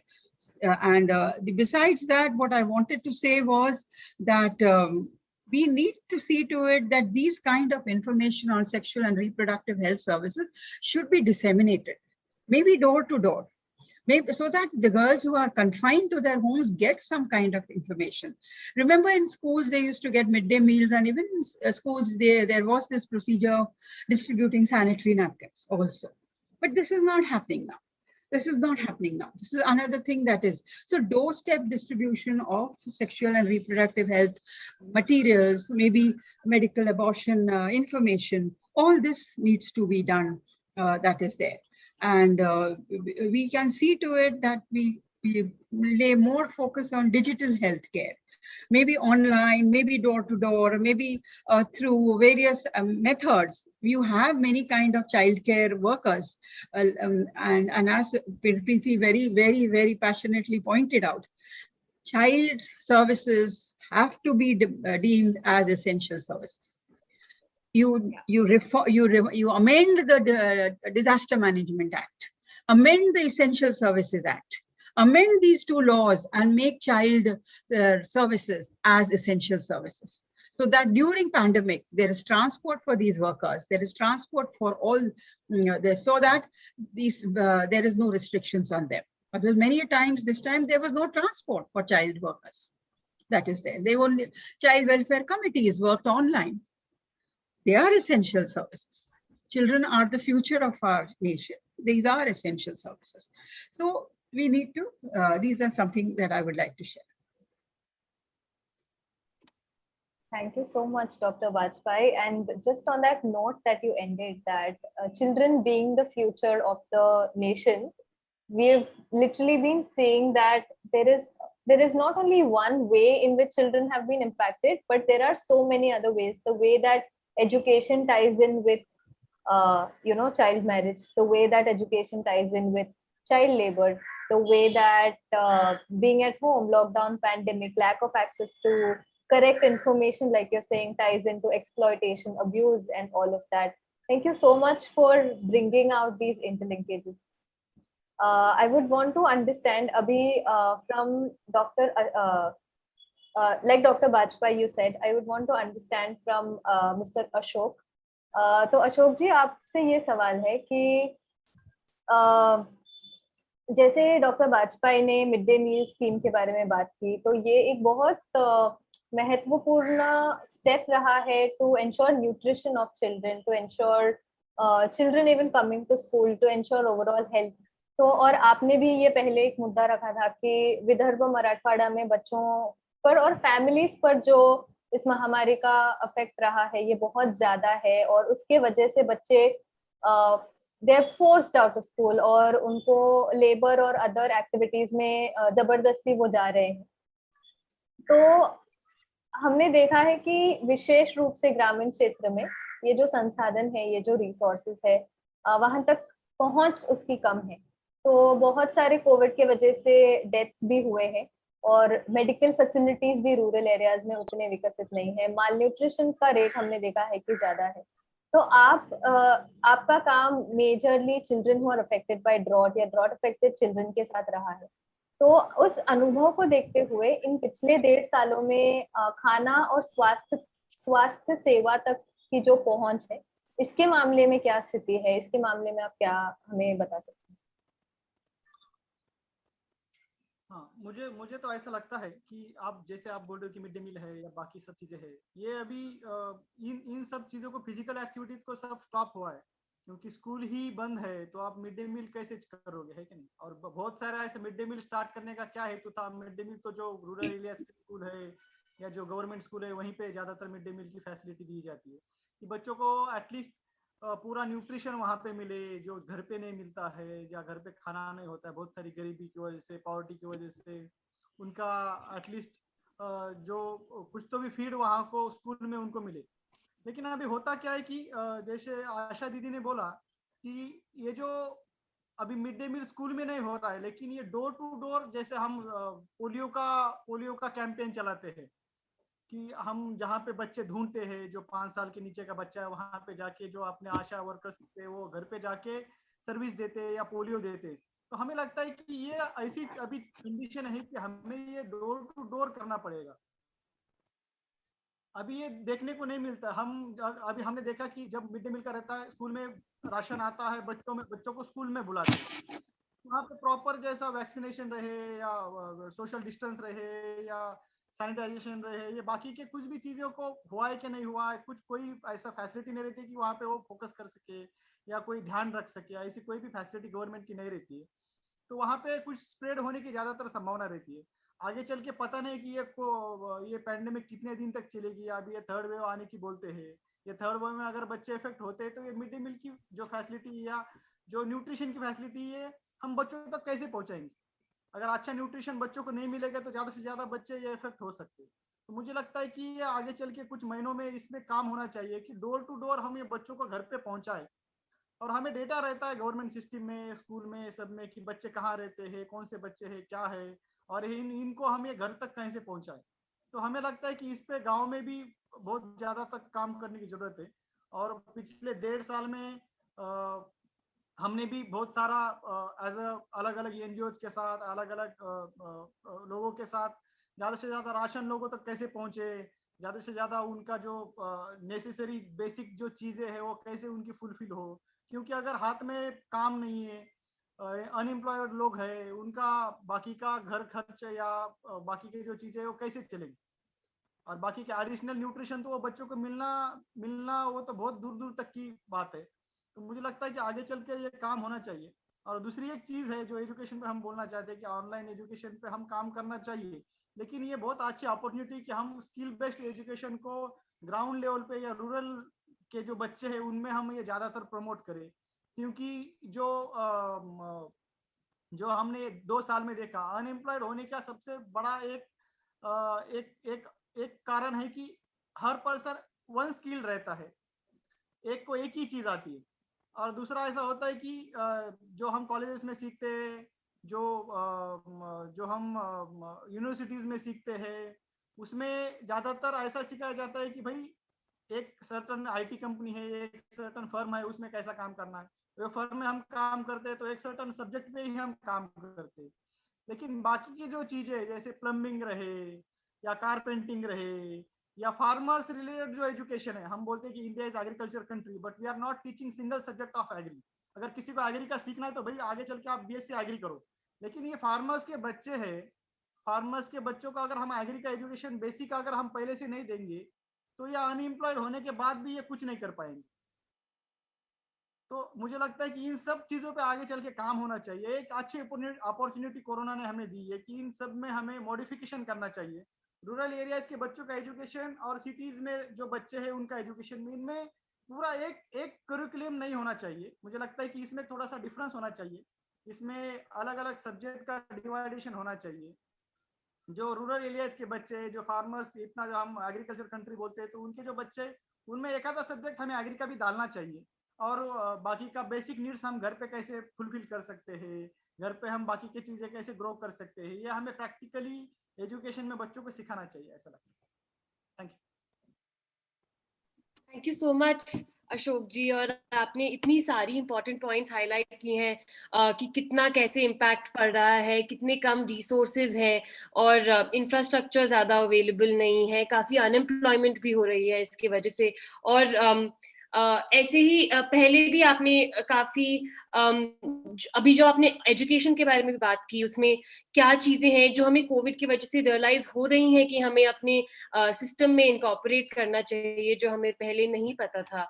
और online education specially में ऐसा क्या कर सकते हैं, कैसा नहीं कर सकते हैं। पहले आशा ने भी कहा और संतोष जी ने भी कहा कि हमें स्कूल्स शुरू करने चाहिए, हमें कितनी सारी इनिशिएटिव्स हैं जो हम ले सकते हैं कि फाइनली इस प्रोसेस को हम शुरू करें। अभी तक हमने काफी डिफरेंट फैक्टर्स ऑलरेडी कवर कर लिए हैं, रिसोर्सेज हो गए, एजुकेशन हो गया, इंफ्रास्ट्रक्चर हो गया, हेल्थ हो गया, न्यूट्रिशन, माल न्यूट्रिशन रेट्स बढ़ रहे हैं और दोनों रूरल और अर्बन सेक्टर्स में अपने अपने इसके इम्पैक्ट्स देखने को मिल रहे हैं।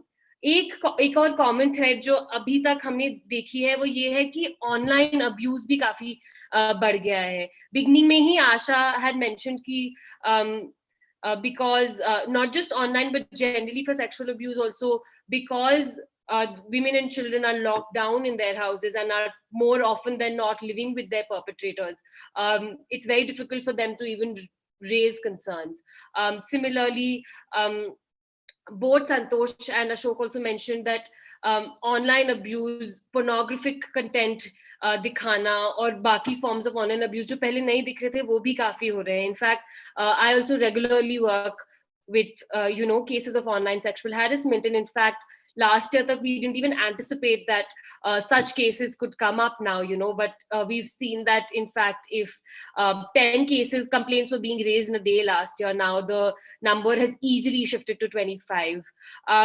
And while we do acknowledge that a lot of sexual abuse is happening, a lot of online sexual abuse is happening, Preeti, I want you to, based on your experience, I also want you to elaborate on trafficking and other forms of exploitation that are taking place. I know we have covered a bit of it so far on how begging is happening, a lot of unemployment. In fact, the economic impact of unemployment is leading people to beg, is leading people to migrate, is leading people to look for work in ways that as in that this was happening earlier, but the impact is something that we've just seen growing right now. Even in the context of trafficking, what is it that you have seen, and what is it that you would like to specifically highlight, especially pre-pandemic and post-pandemic? What has the trend been?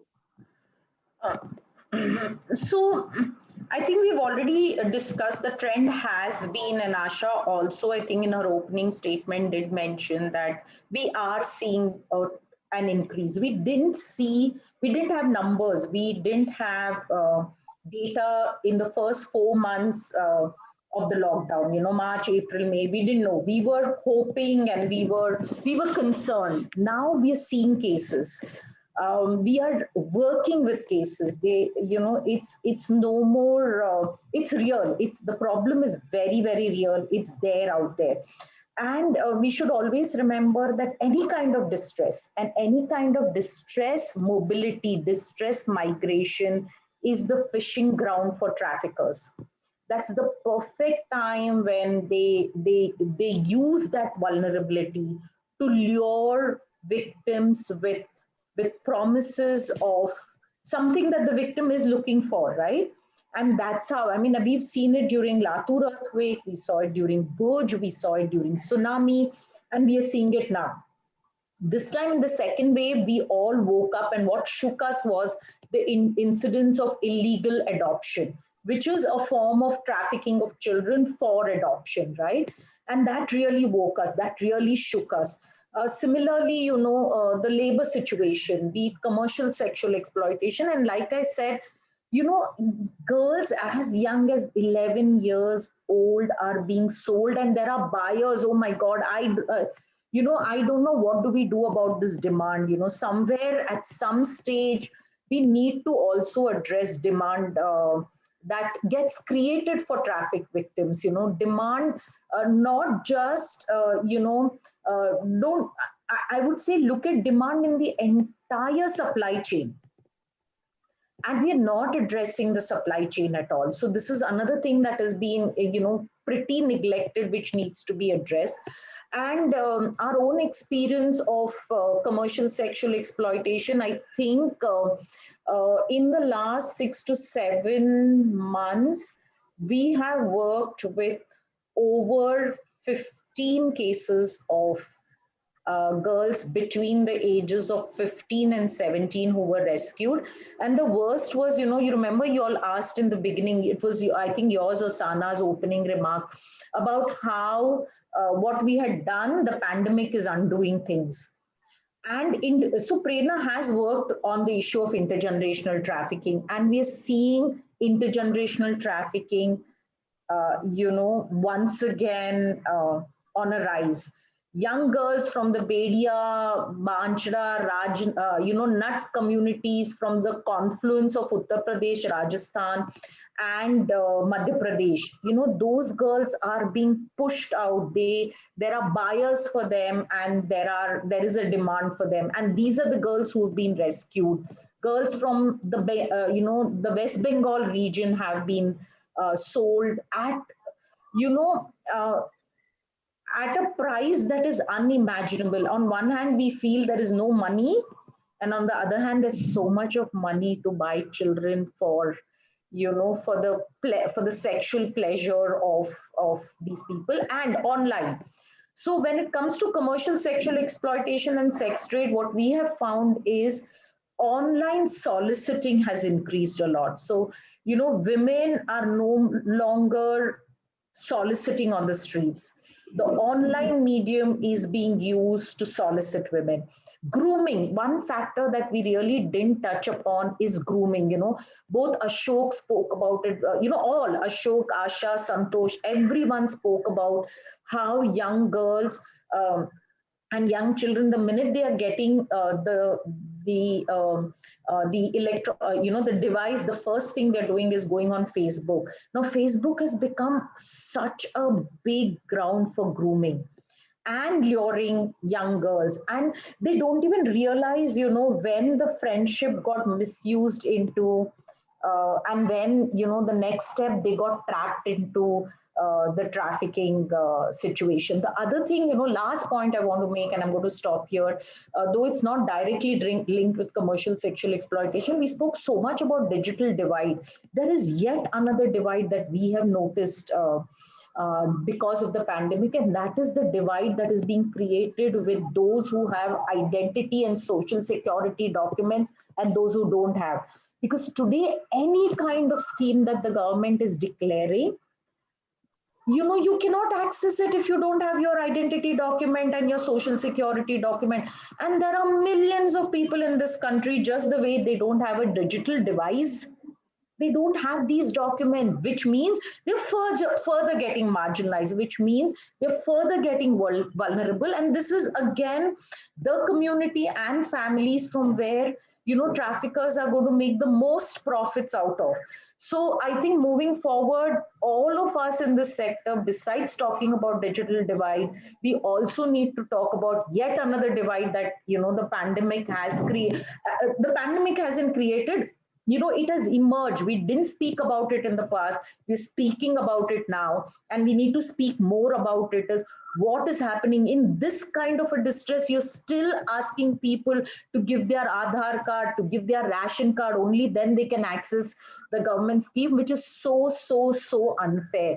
I think these are some of the issues moving forward, we really need to address and talk. Thank you so much for giving me so much time on this platform, to really represent those, I don't feel these people are voiceless or are invisible. They are visible. They are there. They have a voice. It's just that we don't like to hear them. We don't want to hear them. And we prefer to keep them invisible. So, I think today's platform, we gave all these people, a voice, and we ensured people notice them and hear them. Thank you so much. Thank you so much, Preeti. And in fact, we're really glad that you've raised all of these points, which are so useful. In fact, I think I'm saying this, and I'm sure most of us agree here. Most of us who are not as active in the sphere as you are, we agree that there is a lot of information that we've become aware of today that we didn't even know existed earlier, and I'm so thankful for you for bringing all of these points and spending so much time. In fact, we were learning so much through the course of the session that we didn't want to stop you in the interest of time either. We just thought we want to hear more and more of all of you, not just you, Preeti, everybody here. And I'm so glad that so many different points have come up in today's session. We've talked about so many different sectors that we've touched upon so many different sectors today. We've also talked a lot about the solutions in the road ahead, like Santosh sir mentioned, what are the initiatives being taken in education and what the road forward looks like in that. We also spoke about, Asha spoke a lot about interventions, and Ashok spoke a lot about all of us working collectively together in this. So I think, just on a concluding note now, while we have talked about the road ahead, just according to you, Asha, firstly to you, given the rich academic experience and the research experience that you come from, what do you think the road ahead looks like? And, just as quickly as we can, of course, in the interest of time, we have crossed the time now, but according to you, what is it that the road ahead looks like, and how is it that you think we can deal with this crisis? Of course, in addition to everything that we have already discussed so far. Yes, we have. I think you can. I'm audible. Yes, you have. We have discussed a lot of things. I'll just focus, since because of lack of time, I'll focus on the justice sector. Okay, and the justice system must now see to it that the access to justice is available to all children. Okay, and children's rights are protected. And also, we have this act called the Legal Services Authorities Act. Now, in the Legal Services Authorities Act, there is a section which talks about helping children during emergencies and disaster situations. So they have to see to it that they play a very active role during such situations. So they need to come out. I saw, at least in the beginning of the pandemic, many legal services offices shut. They cannot do that. They have a very active role under the Act itself. So that is one aspect in the justice sector that I would like to speak about. Then Preeti spoke about vulnerability assessment. See, there is a group of paralegal volunteers. In some states, paralegal volunteers are being trained to do vulnerability assessments. Now, it should be done in other states, in all other states also, that paralegal volunteers who have basic knowledge of law, they can go and do, since they are paralegal volunteers recognized by the Legal Services Authority, they can take and play an active role and do vulnerability assessment. They can go from door to door. They can find out who are these children who are vulnerable to domestic violence or child abuse or child sexual abuse, or who are starving and who need food. So their assessment and their vulnerability can be known through these paralegal volunteers. This aspect needs to be taken into consideration. The other thing that I wanted to say was that SOPs need to be made. SOPs need to be made during COVID for access to various services. So standard operating procedures, maybe by the courts also. And compensation, many times the compensation that had to be given to child abuse victims, they were stopped during pandemic. So the paralegal volunteers also can play a very important role in this aspect as well. So justice, the judges, the lawyers, the paralegal volunteers, they also all can join together. It is not one justice system, it is one entire justice system that needs to come together to do justice to the children and see to it that they have access to justice. Bail applications of children in conflict with law, till the video conferencing started, and that too, it went on very slowly later on. Many children were stuck because of that in the homes, in the institutions. So this needs to be done. Every administrative sector needs to prepare a database. A database needs to be prepared so that they need to be, so we know who are these vulnerable children, where are they located, and all that. So every administration unit, and in this even your elected representatives can play a very important role along with the government. Okay, so the Supreme Court had played an active role.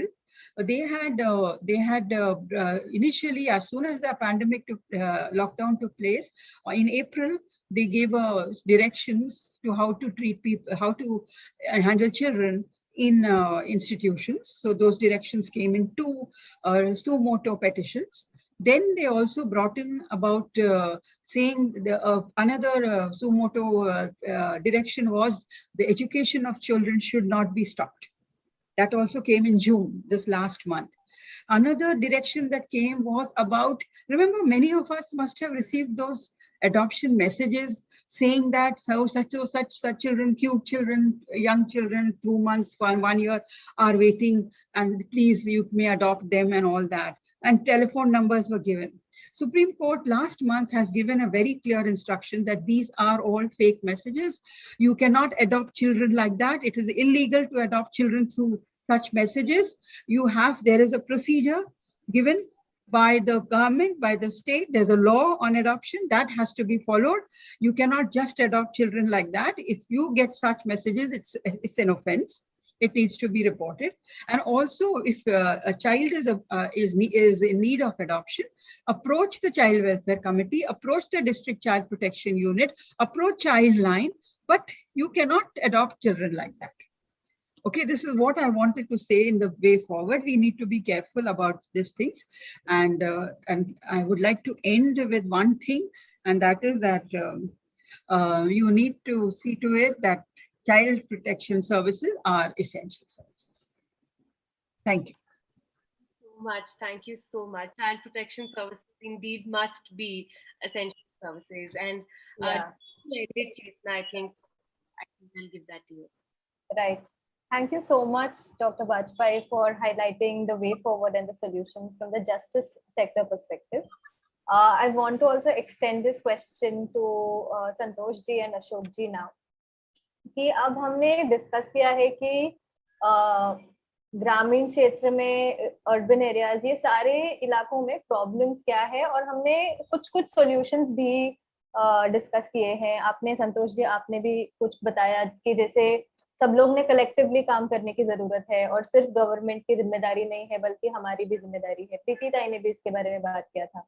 तो ये सवाल है आपको भी, और मैं अशोक जी को भी बुलाना चाहूंगी यहाँ कि अब आगे का रास्ता क्या है और हम क्या कर सकते हैं और गवर्नमेंट की तरफ से क्या सपोर्ट हम मांग सकते हैं. तो ये दोनों सवाल है आप दोनों के लिए. Thank you. मैं एक ये जो सवाल आपने किया है उसको लेकर मुझे लगता है कि हमें तैयारी ये करनी पड़ेगी कि जैसे हम कोई भी तैयार नहीं थे कि इस तरह की एपिडेमिक में किस तरह से रिस्पॉन्ड करना है. और मुझे लगता है कि अभी 1 साल के अनुभव के बाद अभी हम तैयार हो चुके हैं कि अगर थर्ड वेव भी आती है तो हमारी भूमिका क्या होगी. तो मुझे लगता है कि हमें 40% आबादी अगर हमारे देश में बच्चों की है तो हमें 40% बच्चों के लिए क्या क्या सुविधा है और क्या क्या तैयारियां करनी चाहिए इसके बारे में सोचना होगा. ये सबसे पहला मुद्दा. हमारे परिवारों में प्रायोरिटी बच्चे हो सकते हैं क्या, इसके लिए हमें तैयारी करनी पड़ेगी. हमारी स्टेट की प्रायोरिटी बच्चे हो सकते हैं क्या, इसकी तैयारी हमें करनी पड़ेगी. और एट द सेम टाइम यानी हम 3 टायर सिस्टम की बात करते हैं हमारे यहाँ कि ग्राम पंचायत से लेकर स्टेट असेंबली से लेकर यूनियन गवर्नमेंट तक. तो मुझे लगता है कि सभी जगह पर जहाँ जहाँ बच्चों के संदर्भ में मुद्दे आते हैं तो सारे डिपार्टमेंट्स इकट्ठा आते हुए हम किस तरह की व्यवस्था भविष्य में बच्चों के लिए कर सकते हैं, इसकी तैयारी क्या हम कर सकते हैं क्या, ये एक महत्वपूर्ण मुद्दा. और चौथा महत्वपूर्ण मुद्दा जो 15 फाइनेंस कमीशन में बताया गया है कि चाइल्ड फ्रेंडली कंसेप्ट को लेकर लोगों की सहभागिता से बच्चों की सुरक्षितता के मुद्दों को सामने लाना. तो मुझे लगता है कि ये लोगों की भागीदारी को ज्यादा सपोर्ट सिस्टम करके देखते हुए, यानी लोगों को बाजू में रख के आप अलग पॉलिसी ना बनाओ, तो लोगों की सहभागिता को ध्यान में रखते हुए अगर हम हमारे धोरण निश्चित करते हैं, हमारी तैयारी करते हैं, तो मुझे लगता है कि शायद लोग भी ये सारे मुद्दों को समझते हुए सरकार के साथ काम करना चाहेंगे. तो इस भूमिका में मुझे लगता है कि हमें तैयारी करनी होगी. ये सबसे महत्वपूर्ण मुद्दे जो मुझे लगते हैं. Thank you. Thank you sir. Ashok ji, क्या आप भी बताना चाहेंगे कि हम अब क्या कर सकते हैं, आगे क्या रास्ता तय कर सकते हैं? संतोष जी ने बहुत अच्छे मुद्दे यहाँ पे बताए हैं और मैं उसको कंटिन्यू करता हूँ. जैसे उन्होंने गवर्नमेंट सिस्टम को बोला कि जैसे गवर्नमेंट बहुत जरूरी है यहाँ पे, तो लोगों को छोड़ के हम कुछ नहीं कर सकते. और मुझे तो लगता है कि अभी लोगों को साथ लेके ही कुछ ना कुछ करना पड़ेगा, क्योंकि कैसा है कि एक अकेले सिस्टम को जज करने से कुछ नहीं होगा, एक अकेले गवर्नमेंट को जज करने से कुछ नहीं होगा. ये सबके लिए नया है. तो मुझे लगता है कि हम क्या कर सकते हैं, तो यहाँ पे कम्युनिटी नॉलेज हब हमें छोटे छोटे इस पे, अगर पूरा स्कूल है, समझो 400 बच्चों का स्कूल है, तो एक टाइम 400 बच्चों का स्कूल आप रन नहीं कर पाओगे. और ये इन्होंने अगर समझो स्टार्ट किया कि आधे बच्चे कल बुलाएंगे, आधे बच्चे उसके बाद बुलाएंगे, तो ये भी थोड़ा बहुत लेवल पे कुछ तो भी उसमें फीलिंग कुछ ना कुछ कम गिरती जाएगी.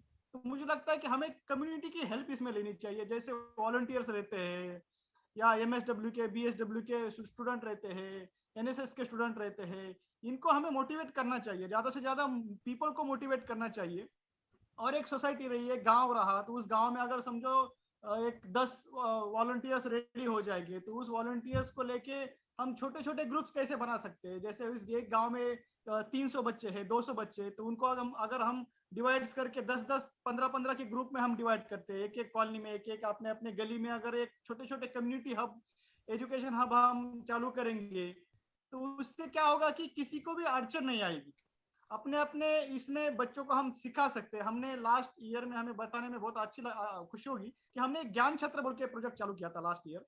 कि हमने क्या किया कि अगर शहर में से लेके गांव में अगर टीचर्स जाएंगे तो कम्युनिटी स्प्रेड का या कुछ बच्चों को इन्फेक्शन होने का धोखा हो सकता है। तो हमने उस गांव में कई जो यंगस्टर पीपल है, बच्चे है, जो एंटरप्रेन्योर है, जो वॉलंटियर्स है, उनको हमने मोटिवेट किया और उनको हमने बोला कि भाई ये जो बच्चे स्कूल छोड़ते हैं उनको आप रोको, आप उनको पढ़ाने के लिए आगे आओ, आप उनको एजुकेट करने के लिए आगे आओ। तो ये हमें सबको साथ लेके इस समस्या के साथ जुटना चाहिए।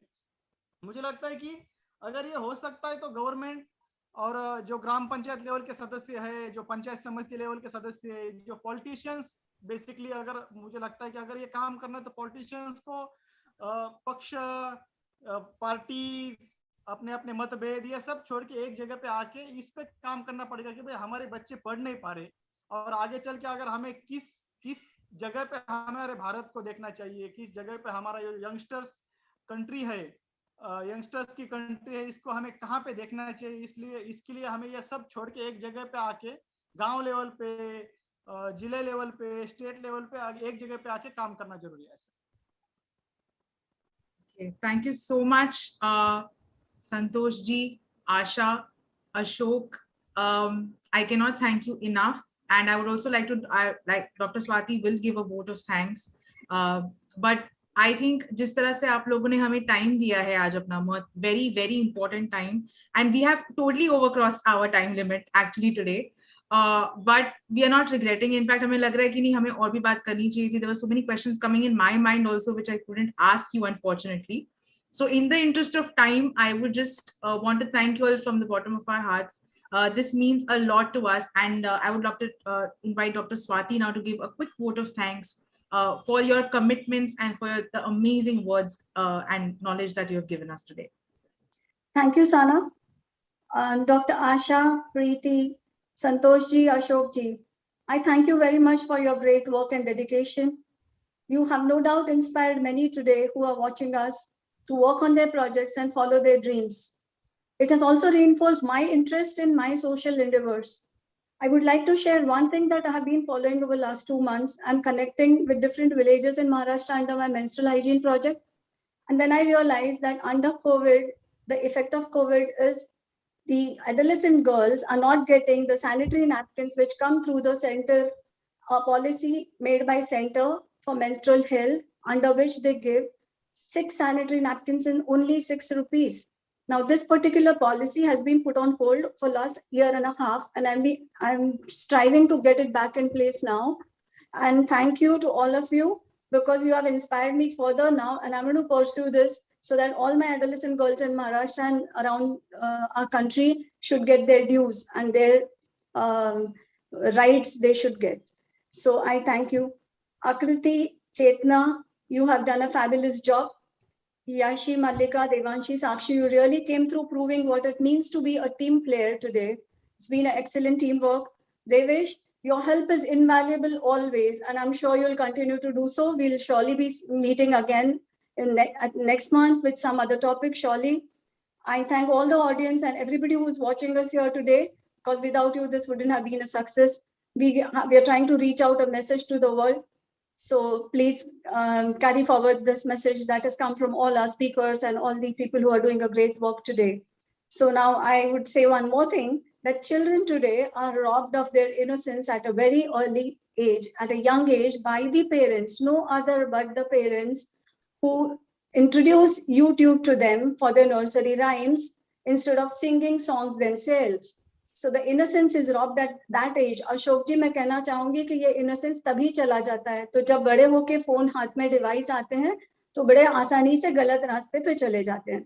Unless we have teachers, good teachers and good guides to direct them onto the right path in life, to make a beautiful canvas out of their life, and I pray for all of them. And if the only prayer you ever say in your life could be thank you, I'm willing to pray that. I thank you. I thank all of you once again. I'm sorry if I would have missed out on any names. Thank Wish you so much. wish you a Thank you, very healthy everybody. and happy life. Yeah. Thank Stay you, safe. Stay safe. Stay masked. Thank you. Thank Bye. you. Take care.